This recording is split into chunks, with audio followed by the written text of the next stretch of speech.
문화라는 것은 라틴어 쿨투라에서 파생된 단어입니다. 이 문화라는 것은 종교에서 경작되고 파종한다라는 의미를 가지고 있는 단어입니다.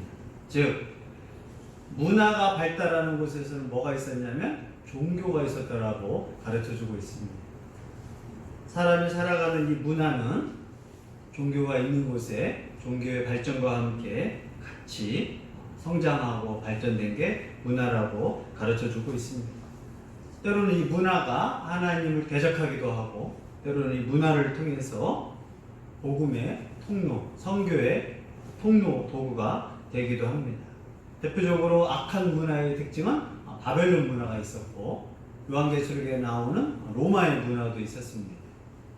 반대로 문화를 통하여서 복음이 땅끝까지 이르는 또 로마의 그러한 길을 만들고, 그 당시에 헬라어를 통하여서 그런 문화들을 통하여서 복음이 잘 전파되기도 했습니다. 그래서 그리스도인이 있는 곳이라면 나쁜 문화는 철저히 배격해야 하지만 좋은 문화는 받아들여야 합니다. 더 나아가서 그리스도인은 종교를 통해서, 기독교를 통하여서 새 문화를 만들어가는 사람들이 그리스도인이라고 성경은 가르쳐주고 있습니다. 당시 이 문화 얘기를 하는 이유는 고린도 교회에서 여자들이 예배포를 써야 하는 것 중에 하나가 바로 문화적인 규례, 사회적인 관습도 포함된다라고 가르쳐주고 있습니다. 이에 대하여 바울은 고린도 교회 성도들에게 상식적으로 생각해봐라. 또 여러분들이 지적 능력을 갖고 있으니까 판단해보아라. 또한 신앙적 예의에도 맞지 않는가라고 예배 시간에 여성들이 예배포 쓰는 것에 대해서 호소를 사람들에게 합니다. 13절 읽습니다. 너희는 스스로 판단하라. 여자가 머리를 가리지 않고 하나님께 기도하는 것이 마땅하냐. 바울은 고린도 교회 특히 여성들에게 사회적 관습에 따라서 상식적으로 사회에서도 여자들이 머리를 길고 머리를 가리고 하는 모습이 있는데, 왜 교회에서 머리를 가리지 않고 하나님께 예배하고 기도하고 말씀을 증거하는가라고 가르쳐주고 있습니다. 이것은 성과 악의 문제, 진리의 문제는 아니지만 상식적으로 판단할 수 있는 문제라고 바울은 가르쳐주고 있습니다. 바울은 예배 시간에 머리에 너울을 쓰고 예배포를 쓰는 것에 대해서 한 가지로 말하지 않아요. 영적인 질서로 머리에 써야 한다. 또 창조의 원리에 따라서 여자들은 머리에 예배포를 써야 한다. 오늘 세 번째는 뭐라고 말하냐면 문화적 규례에 의해서도 여자들은 예배 시간에 머리에 예배표를 써야 한다라고 다각도로 설명을 하고 있습니다. 사람들에게 논리적인 설명을 위해서는 다각적 표현으로 설명을 했을 때 사람들이 정말 이렇게 중요한 문제고 꼭 필요하는구나 라고 가르쳐주고 있습니다. 그러나 고린도 교회에서 은혜 받고 성령 연사를 받은 사람들은 그리스도 안에서의 자유, 또 형식으로부터 탈피, 권위로부터의 탈피라는 그러한 위배를 저지르고 있었어요. 그래서 누가 뭐라고 하든 나는 주 안에서 자유로우니까 예배 시간에 굳이 내가 여자라는 표로 권위를 상징하는 예배표를 꼭 해야 하는가? 라는 반대 의식으로 예배 시간에 예배표를 착용하지 않게 되었습니다. 그리고 하나님 앞에 기도할 때나 예언할 때도 이런 머리를 가리지 않고 하나님께 막 기도를 하게 되었습니다. 그러나 바울은 사회 사람들도 인정 못하는 것을 교회에서 하나님께 예의 없이 기도하는 것은 맞느냐라고 하는 거예요. 우리도 예배도 마찬가지입니다. 결혼식 갈 때 추리닝 입고 머리 안 감고 대충 가는 사람 본 사람 있습니까? 없죠? 결혼식 때는 꾸미고 가고 화장도 하고 좋은 옷을 입고 갑니다. 또 추석 때라든가 고유의 명절 때도 그렇게 갑니다. 근데 교회 올 때는 하나님을 보러 갈 때 주 안에서 뭐 하나님 뭐라고 하겠어? 라고 하면서 편하게 오는 것은 그 예의가 있는 거냐고 묻는 거예요. 학교 갈 때 선생님을 보고 친구 만날 때도 예의를 차리는 사람들이 교회 올 때는 예의를 안 차려요. 특히 하나님 앞에 예의 차리지 않는 거예요. 세상 사람들 사회 문화에서도 하지 않는 짓을 굳이 교회에 오면서까지 예배 때 뭐 가운을 입고 예배 때 옷을 왜 준비해야 하고 그런 것들을 형식을 그리스도가 또 예수님께서 교회가 형식을 무시하지 않습니다. 교회 와서 안 오는 것보다 나아요. 모자 쓰고 오고 머리 안 감았지만 교회 오는 게 나아요. 하지만 하나님 안에서 믿음이 성장하고 바르게 된 사람은 옷부터 마음가짐부터 시간까지 다 지켜보는 거예요. 왜요? 하나님을 향한 예의니까. 세상에서 회사 가는데 늦게 가봐요. 어떤 사람이 그 사람을 기뻐하겠어요? 결혼식장에서 늦게 간다고 생각해보고 그 사람의 옷들, 그 사람의 음식들, 그 사람의 관련된 것들을 사회가 인정합니까? 인정하지 않아요. 그럼 뭐 교회도 마찬가지입니다. 안 하는 것보다 낫고 좋게 생각해요. 믿음 없는 사람이 교회 온 것만도 감사하다라고 하지만 형식적인 걸 무시하는 걸 하나님을 향하여 예의 있는 건 절대 아니라고 말하는 거예요. 바울은 여자가 예배 때 고린도 교회 예배보를 쓰지 않는 것은 하나님께 예의 없는 짓이라고 말하는 거예요. 믿음의 문제가 아니라 이건 예의를 강조하는 거예요. 우리가 교회 올 때 왜 굳이 교회 올 때 좋은 옷을 입고 와야 하느냐? 그러면 사회적인 문화에서 하나님께 예의 차리기 싫으면 그러면 결혼식 할 때도 그냥 편하게 한번 가보십시오. 그 사람이 받아들입니까? 또 호텔 갈 때 한번 가보십시오. 좋은 호텔 갈 때 그냥 이렇게 가면 들어오지도 못하게 해요. 막말로 춤추러 가는데 그냥 이상한 옷 입고 가면 못 들어가게 합니다. 패셔니스타 아니면 사회도 거기에 품격이 있고 예의가 있어서 사람들을 관리합니다.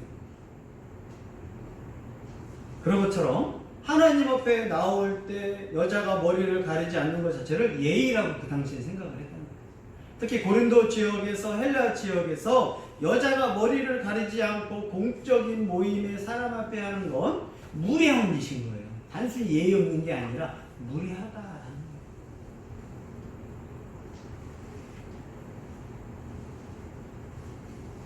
그래서 우리가 하나님 앞에 사람과의 관계 앞에서 이 여자의 예배포 문제는 되게 넓은 것을 우리에게 가르쳐주고 있습니다.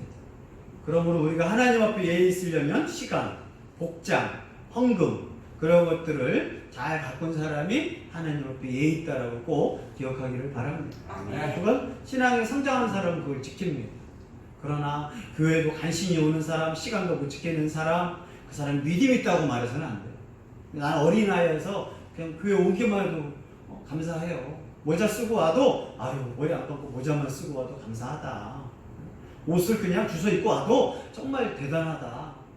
그러나 믿음이 성장하고 하나님 앞에 예의를 차리려면 시간, 의복 그게 하나님을 향한 예의라고 가르쳐주는 거예요.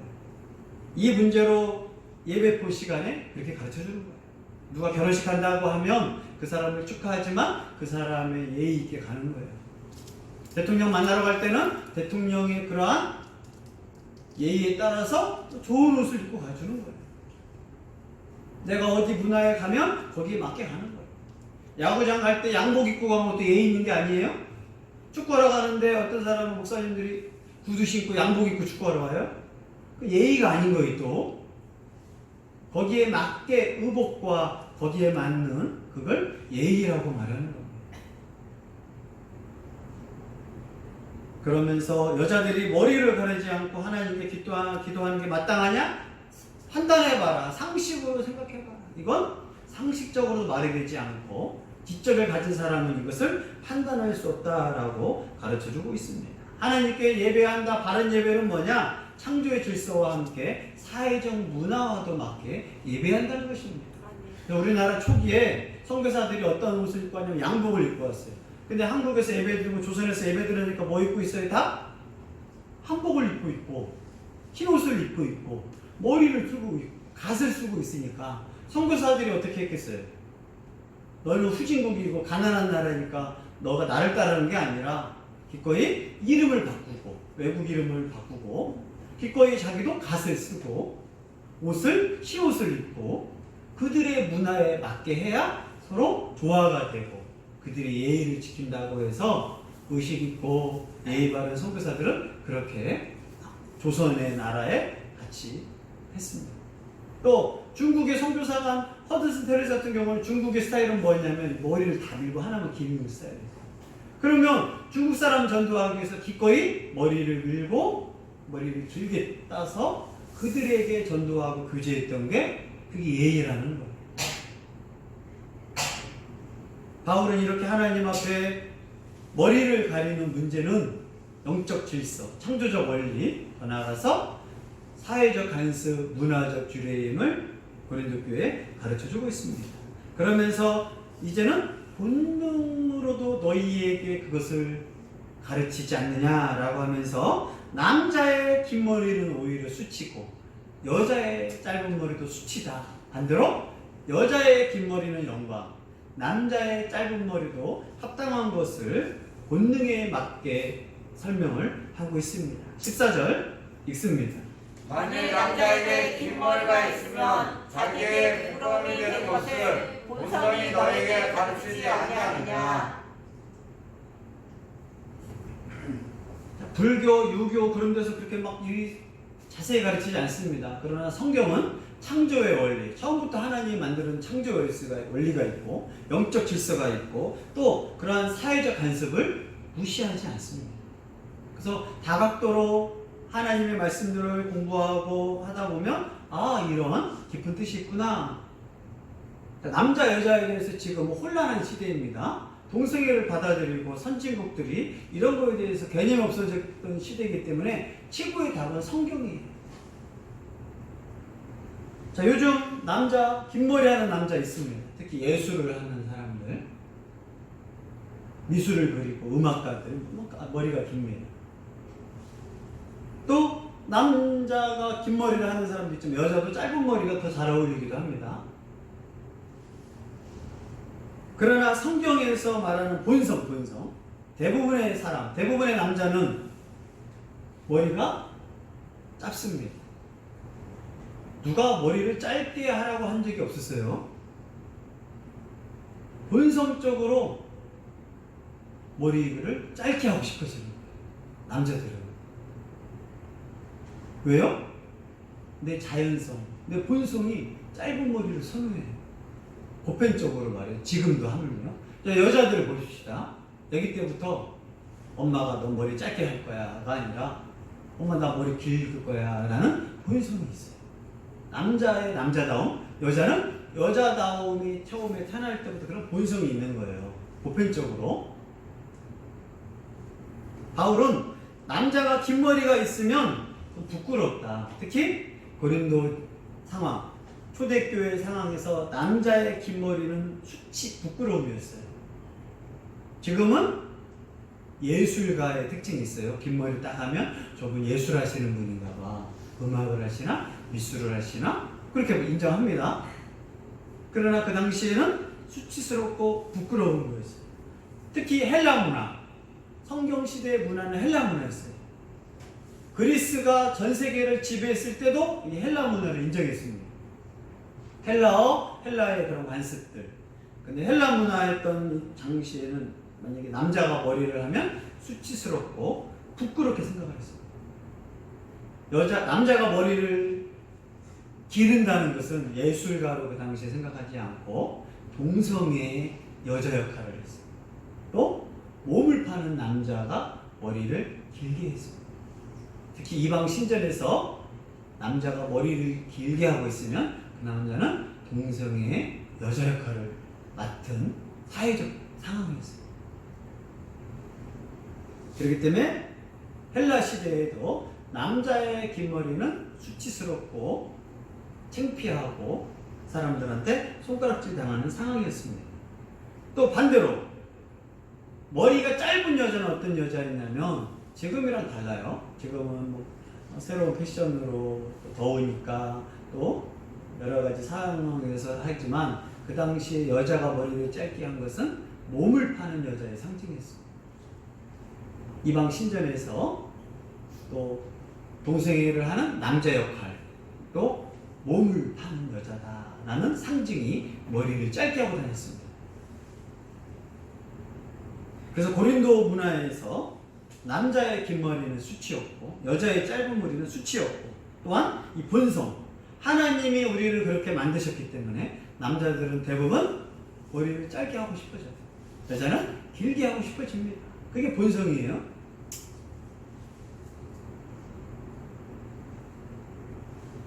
그래서 지금 아무리 선진국들 발달하였더라도 긴 머리는 여자가 더 많습니다. 짧은 머리는 남자가 더 많습니다. 보편적으로 거의 많습니다. 간혹 특별한 상황에 따라 바뀔 뿐입니다. 왜 그러느냐? 그냥 본성적으로 그렇게 하고 싶은 거예요. 묻지 따지지도 않고 남의 머리를 깎고 싶지 자꾸. 장발을 하더라도 남자가 장발에도 적당성이 있었어요. 그러나 깎는 게 편해. 왜? 땀을 많이 흘리고 활동적이다 보면 짧은 게 편해요. 그래서 남자의 긴 머리도 지적을 합니다. 바울은 특히 고린도 지역의 이 문화적 배경, 남자의 긴 머리는 동성애적이고 또 사회적으로 헬라 지역에서 이해할 수 없는 수치의 대상자였습니다. 그러나 그런 사람들은 전혀 문제 여기지 않았습니다. 내가 동성애하는 사람으로서 역할을, 몸을 파는 그런 사람으로서의 남자 역할이 있었기 때문에 헬라 문화, 특히 고린도는 고린도다라는 뜻, 전 세계에서 가장 문란하고 성적으로 타락한 지역이 고린도였습니다. 그래서 고린도에서의 특히 이 머리, 짧고 긴 머리는 아주 민감했습니다. 왜? 전 세계에서 만약에 자 똑같습니다.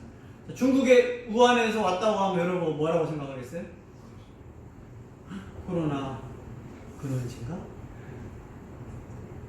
좋게 생각하겠어요? 나쁘게 생각하겠어요? 나쁘게 생각합니다. 중국 우한하면 괜히 무서운 거예요? 중국 우한에 거의 1,500만 명이 살아요. 서울보다 커요. 근데 서울도 예를 들어 구석에 있는 서울이 있지만 서울 다 가봤어요? 서울 사람도 서울 다 못 가봤습니다. 넓어요. 그런데 우리나라 서울보다 더 큰 10배의 규모인 중국 우한에 1,500만 명이 살아요. 근데 우한 사람 1,500만 명, 그 사람을 다 우리는 무서워한다고요. 왜요? 코로나 바이러스의 근원이라는 게 있었기 때문에. 그런 것처럼 고린도에서는 전 세계적으로 고린도 하면은 이런 성적 타락이 유명한 곳이라 고린도에서 왔습니다 하면 사람들이 색안경을 끼고 봅니다. 그런 것처럼 이 문화적 상황을 바울은 가르쳐주고 있습니다. 반대로 남자의 긴 머리를 뭐라고 했던 바울은 이제 여자의 긴 머리의 장점을 설명합니다. 15절 읽습니다. 시작. 만일 여자가 긴 머리가 있으면 자기에게 영광이 되나니 긴 머리는 가리는 것을 계시하여 주셨기 때문이다. 남자한테 긴 머리는 수치지만 반대로 여자에게 긴 머리는 자기의 영광. 긴 머리 했을 때 사람들이 아 예쁘다 합니다. 또 하나님이 긴 머리를 통하여 여자의 예쁨을 나타내게 만드셨어요. 짧은 머리 예쁜 여자도 많지만 보편적으로 긴 머리 여자를 더 예쁘다고 합니다. 아무리 예쁜 여자도 머리를 빡빡으로 해놓으면, 그래서 불교에서 스님들, 또 비구니들을 머리를 깎아놓으면 저 사람 예쁜지 안 예쁜지 이목구비만 알 뿐이지 잘 모릅니다. 그러나 대부분 머리는 그래서 자기에게 영광이 되고 예쁘게 합니다. 또 머리가 긴 여자들은 외적인 표시예요. 하나님의 창조 질서에 따르는 여자입니다 라는 상징이었어요. 창조의 본성, 하나님이 나를 만든 대로 남자는 남자답게 여자는 여자답게. 요즘은 남자는 남자답게 여자는 여자답게를 되게 싫어한다고요. 그러나 하나님이 그렇게 만들었다고요. 왜 남자는 남자답냐? 목소리가 벌써 틀려져요. 사춘기가 지나면 2차 성징이 나타나면 목소리가 굵어져요. 나도 모르게 굵어져요. 변성기가 오고 목소리가 굵어져요. 남자니까 목소리가 굵어져요. 변성기를 만들고 목젖이 있으면서 그건 어쩔 수 없는 거 하나님께 만들었으니까. 여자는 나이를 먹어도 가달프죠. 그 여성스러운 거예요. 여자답다라는 것은 차이를 주고 차별하는 게 아니에요. 목소리에서 차이가 나요.